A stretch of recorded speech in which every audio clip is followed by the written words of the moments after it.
Chegamos ao Palácio do Barão do Rio Negro, um legado do Império apropriado pela República. O palácio foi construído em 1889, quer dizer, ele terminou de ser construído em 89 pelo Barão do Rio Negro. O Barão do Rio Negro era um comerciante de café. E essa sala em que a gente está, inclusive, tem a representação dos grãos de café no piso, que foi a homenagem que ele fez ao fruto da fortuna dele, né? Logo em seguida, por razões que ainda não se tem muito certas, ele deixou o palácio e foi-se embora para Paris. Minha opinião pessoal é que ele acompanhou Dom Pedro II, porque foi justamente no ano da proclamação da República. A casa voltou a ser ocupada em 1893, pois durante a revolta da Armada, o clima tenso fez com que o presidente Floriano Peixoto decidisse sair da área de conflito para se abrigar aqui em Petrópolis.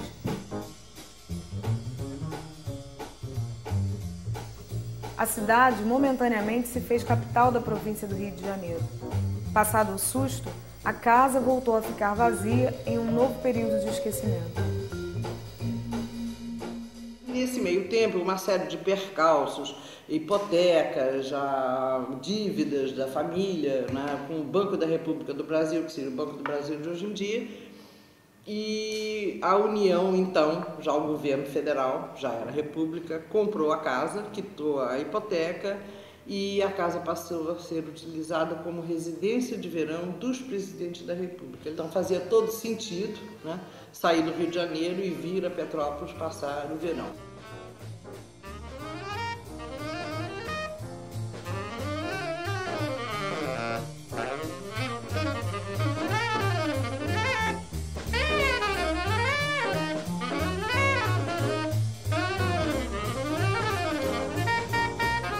Iniciou essa fase que permaneceu com bastante dinamismo até a mudança da capital de novo para Brasília. E aí de novo perdeu o sentido.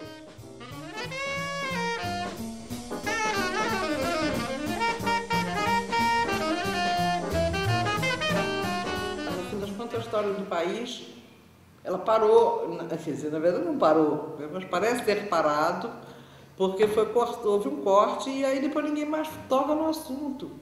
E é muito estranho isso, se a gente considerar que estamos vivendo num país republicano, né?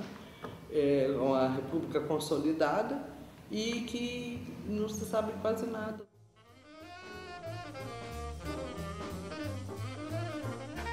Além do Barão do Rio Negro, os espaços de memória de Petrópolis revelam outro personagem cuja própria vida transita entre a tradição da cidade imperial e os ares modernos republicanos.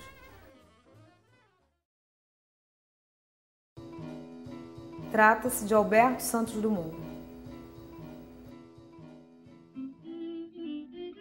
Nós estamos aqui, né, na Rua do Encanto 22. Esse é o endereço dessa casa.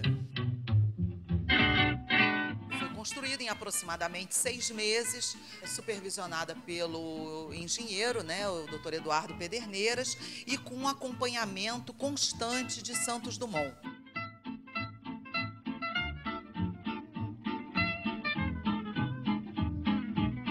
Ela demonstra exatamente uma personalidade de Santos Dumont. Nós costumamos dizer aqui que se alguém quer conhecer Santos Dumont enquanto pessoa, basta observar os detalhes e a postura de Santos Dumont enquanto construtor desse espaço. E Santos Dumont deu o nome a esse espaço de Encantada, né? Porque ela fica situada no Morro do Encanto. Por que Santos Dumont escolheu Petrópolis para construir a sua única casa, né? Porque quando ele morava no Brasil, normalmente ele ficava hospedado em casas de parentes ou então na casa de Cabangu, onde ele nasceu, em Minas Gerais. Primeiro, Petrópolis era um ícone, né, em termos de Brasil, para que as pessoas viessem para cá. Eu imagino também que a partir de um dos acidentes que Santos Dumont sofreu em Paris, né, numa das suas ascensões, que ele recebeu da princesa Isabel uma medalha, né, de São Bento para que o protegesse, e daí iniciou-se uma amizade.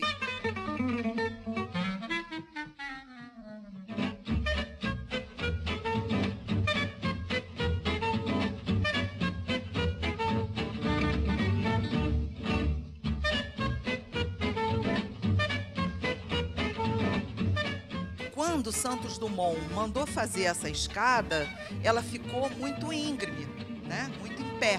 Como Santos Dumont era um inventor e buscava soluções para as situações, ele criou a escada com degrau recortado em forma de raquete, porque ao subir não se bate com a perna no degrau de cima. Exatamente porque o que eu falei lá embaixo, você põe a mão esquerda e o pé esquerdo. Lá embaixo se põe o pé direito e a mão direita.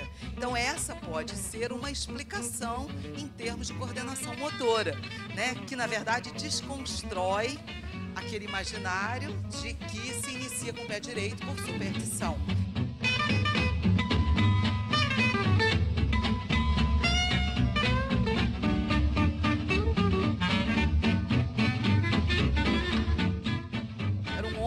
Ele marcava presença em Paris, né? Então ele ditava moda, ele inovava. Chapéu sempre com as abas para baixo, era que uma das vezes um dos seus balões pegou fogo e aí ele foi tentar abafar e com calor o chapéu Panamá amoleceu. E quando ele colocou na cabeça, as abas ficaram para baixo e aí isso se tornou moda em Paris.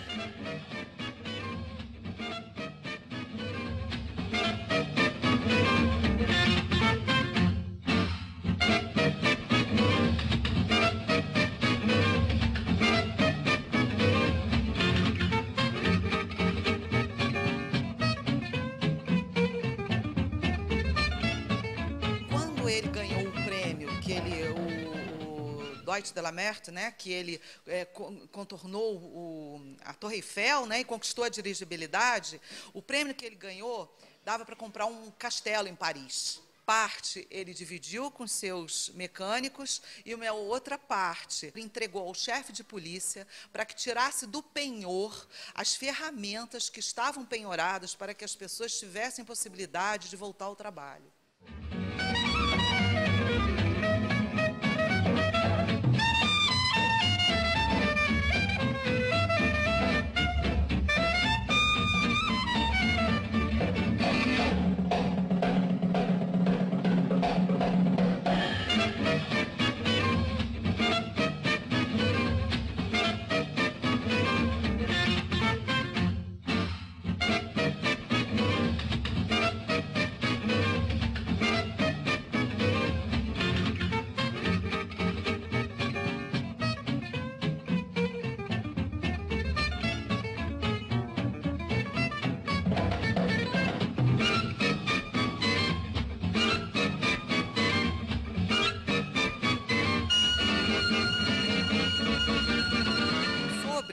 A escrivaninha de Santos Dumont em forma de asa delta, nós temos uma carta que ele, já doente, já debilitado, internado na Suíça, ele manda livros que ele restaurou para que fossem vendidos em Petrópolis e o dinheiro arrecadado fosse distribuído às casas de caridade da cidade.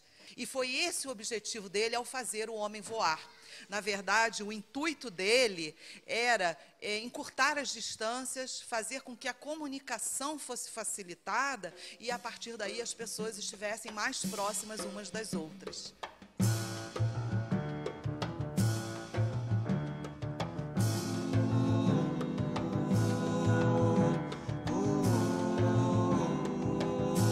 A Casa de Santos Dumont fascina os visitantes nesta cidade que fez da cultura o seu grande atrativo. A cultura para nós é o nosso maior patrimônio, né? Petrópolis tem na cultura a essência do desenvolvimento econômico, da geração de emprego. Mais de 90% dos turistas que vêm à nossa cidade vêm atraídos pela nossa história, pela nossa cultura, não é?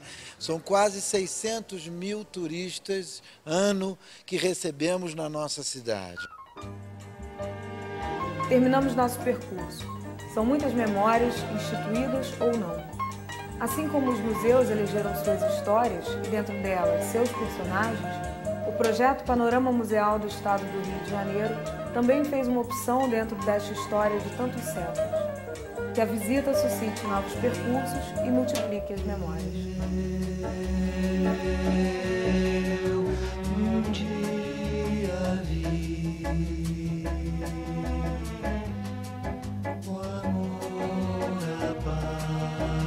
você.